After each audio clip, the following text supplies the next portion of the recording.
jedno stvarno ozbiljno pitanje. Zašto vas dvoje niste imali nijedan razgovor nasamo? S kim?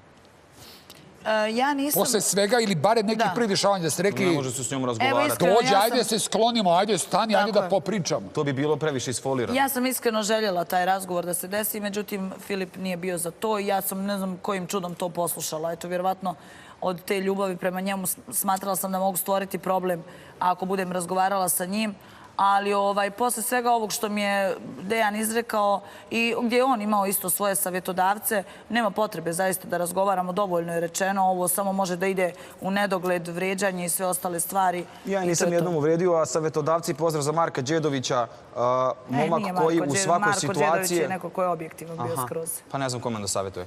Tako da momak stvarno koji je objasnio neke stvari u životu i koji stvarno jesu tako, da više se napravi iluzija o toj nekoj osobi i više je to neko zabluđivanje nego što to jeste. I onda upadneš u to zato što emotivno, kad si nestabilan, praviš sliku koja je nerealna. Znam, ali negdje je bilo, ja kapiram kad se desi to, ljudi, čovjek kad se zaljubi poludi, to je najluđi osjećaj, tad nisi prisutan, to je opšti haos. Ali možda je trebalo do nekog trutku vas dvoje sedi, kaže čekaj, vidimo gdje smo, šta smo, šta sad da radimo. Najbolje bi bilo da sam ja došla do njega, to bi bila najispravnija odluka, da sam došla do njega i rekla da trebamo da se razvedemo i da popričamo, da riješimo to, da jednostavno dođu ti papiri na lijep način.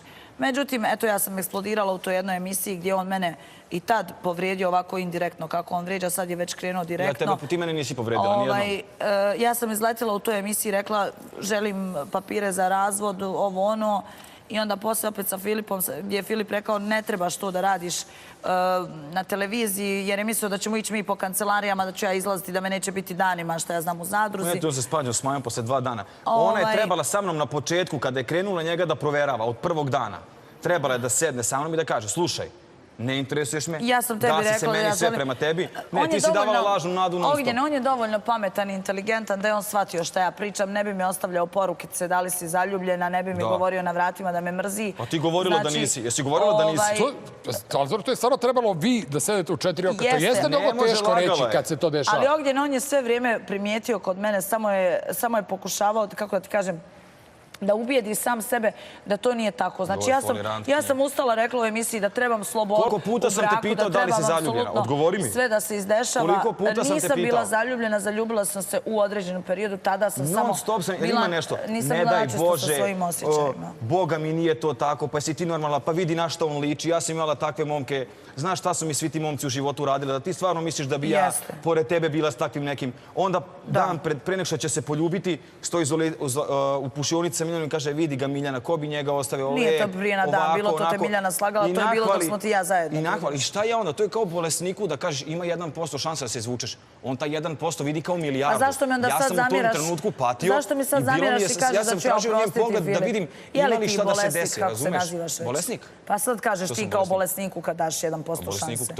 Pitam te sad, zašto sad meni onda zamjeraš i kažeš da ću ja Filipu oprostiti za par dana? Zato što je to mjesec dana veze. Od mene ste posle 5 godina očekivali da je uzem da te ispucam tamo i tebe i njega. A on posle 7 dana proveravao, gledao kako se ona igra sa Osmančićem, šta je rekao, da se ona trlja od Marka Filip, rekao nisam ja. Nije to istina. Kao tera inat. Ne, nego osmijeh. I on stoji i gleda, od mene ste očekivali posle 5 godina da idem u izolaciji i da budem šta, stalak za lakat, kao što si ti bila u našoj svađi njemu. Ma ti nisi želio ni u jednom trenutku da se potrudiš za bilo šta. Za šta? Pa kad sam vidio da tebe nema truda, hvala Bogu pa se nisam potrudio. Pa nekad ja kažem hvala Bogu, sad tebe kad vidim.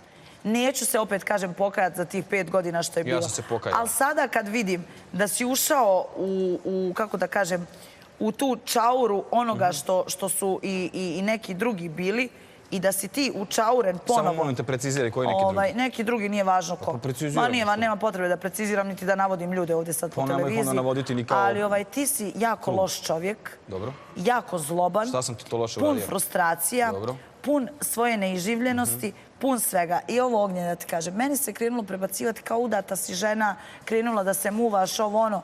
On uveliko posle mog muvanja, gdje je imao ta 3 incidenta, razbijanje glavom, lupanje šakom, ne znam nešto, uveliko krenuo da se muva sa drugim djevojkama. Njemu to nijednog trenutka nije bilo prebačeno. Kaže, alo, dečko, i ti si oženjen. Zato što to nije bilo muvanje. Ja sam sebe krenuo da oslobađam u komunikaciji sa svakom djevojkom. Ali nikomu nije rekao, ti si oženjen, nisi još riješio, sačekaj, zašto ti moraš biti kao ona? Ne, nego je sve prebačeno na mene. Ali dobro, nema veze. A ti si se tamo, što kažeš sama, postala si jahačica apokalipse, to je druga stvar. Nisam ja postala jahačica apokalipse. Ja imam pravo da zagrlim svaku žensku osobu. ti si davno presekla sa mnom i to je to. Ja da patim za tobom 2 meseca, 3, ne pada mi na pamet. Ja se samo kajem što nisam ostala do svoje 28. godine slobodna djevojka.